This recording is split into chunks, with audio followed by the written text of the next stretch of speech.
हिंदू संगठन बार बार मामन खान का वो वीडियो दिखाते हैं या उसकी बात करते हैं जो विधानसभा में चला, तो क्या और वो कार्रवाई की भी मांग करते हैं आप? बात को आप उसके पर तो कहते हैं जिन्होंने एक हफ्ते पहले जिन्होंने सारी चीज़ों के लिए जिम्मेवार हैं, चाहे वो मोनू मानेसर है, चाहे बिट्टू बजरंगी, चाहे और हैं, उनके खिलाफ क्या कार्रवाई करी आप? मतलब उनका नाम तो लेते हैं, कार्रवाई अपने गिरेबान में पहले झांक के देखें सरकार की का प्रदर्शन और किस तरीके से जो है उसमें भ्रामक बातें करी जाती हैं, किस तरीके से नारे दिए जाते हैं, किस तरीके से अपनी यात्रा को मैं समझता हूं कि एक शक्ति प्रदर्शन के रूप में देखना चाहिए। वही बात उन्होंने कही और मैं समझता हूं। संगठन बार बार मामन खान का वो वीडियो दिखाते हैं या उसकी बात करते हैं जो विधानसभा में चला, तो क्या और वो कार्रवाई की भी मांग करते हैं? आप क्या कहना चाहेंगे?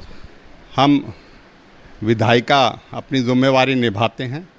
मामन खान ने अपनी संवैधानिक जिम्मेवारी को निभाते हुए अपनी विधानसभा में कार्रवाई में अपनी मांग करी थी कि इस तरह के लोग खुलेआम घूम के जो कातिल हैं, जिन पे आरोप है, मुकदमे राजस्थान में नहीं हरियाणा में हैं, वो आके बार बार यहाँ के भाईचारे को ख़राब करते हैं। गौरक्षक के नाम पे वो अपना एक जो है रैकेट चला रहे हैं, उनको पकड़ने के लिए जो है उसकी मांग करी गई थी। उन्होंने अपना संवैधानिक दायित्व निभाया था। किसी उन्होंने धमकी भी दी? धमकी कोई नहीं थी, कहने का वो था कि अपना विधानसभा में कही जाती है, सारी चीज़ें कही जाती है। उन्होंने जो है अपनी बात को कहा था और फरवरी की बात को आप उसके पर तो कहते हैं जिन्होंने एक हफ्ते पहले जिन्होंने सारी चीज़ों के लिए जिम्मेवार हैं, चाहे वो मोनू मानेसर है, चाहे बिट्टू बजरंगी, चाहे और हैं, उनके खिलाफ क्या कार्रवाई करी आप? मतलब उनका नाम तो लेते हैं, कार्रवाई अपने गिरेबान में पहले झांक के देखें सरकार की। ये जिसकी वजह से ये दंगा भड़का और जो ये वजूहात बने, उनके खिलाफ आज तक क्या कार्रवाई करी?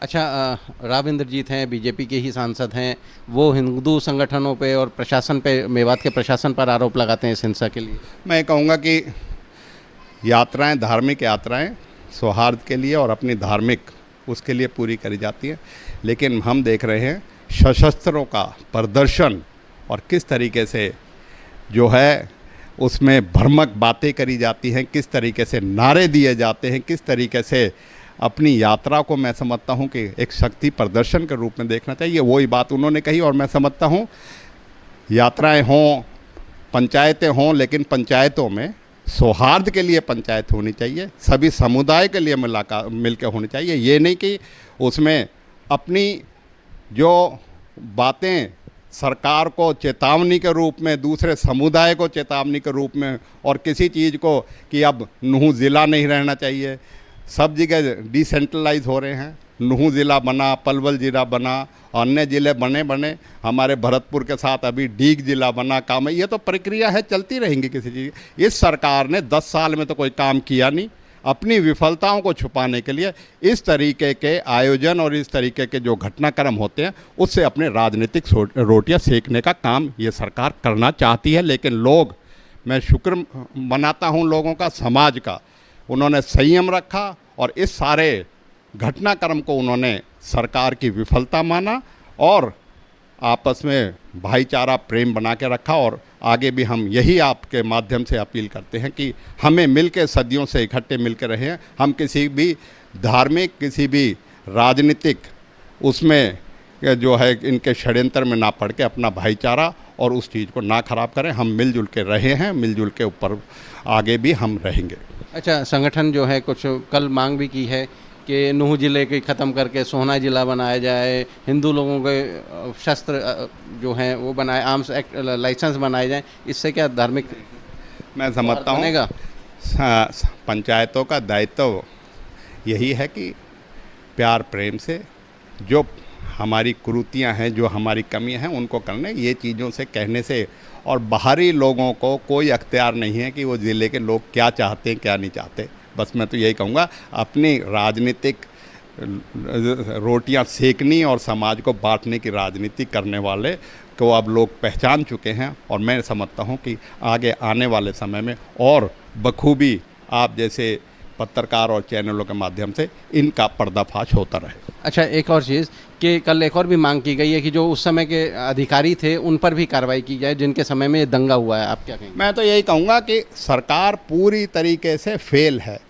आपके टीवी चैनलों में एक हफ्ता पहले एक सीआईडी इंस्पेक्टर ने कह दिया कि हमने इनपुट सरकार को भेज दिया था। सरकार पूरी तरह फेल है। यही अधिकारी नहीं, चंडीगढ़ तक के अधिकारी और यह सरकार, मैं कहूँगा सरकार ही पूरी तरीके से फेल है। ये किसी के खिलाफ क्या कार्रवाई करेगी, क्योंकि अपनी विफलताओं को छुपाने के लिए इस तरीके बाद में उसमें घटनाक्रम करा रही है। अच्छा, एक आखिरी सवाल कि एसपी पलवल काफ़ी सख्ती से कार्रवाई कर रहे हैं, प्रशासन जो दंगा के जो आरोपी जिन पर आरोप हैं उन पर कड़ी कार्रवाई कर रहा है, क्या कहेंगे? मैं ये कहूँगा कि कड़ी कार्रवाई करी जाती तो इस तरह के हालात जो है वो नहीं बनते। कार्रवाई जो है प्रशासन और पुलिस अपनी कार्रवाई सही करती तो इस तरह के हालात नहीं बनते।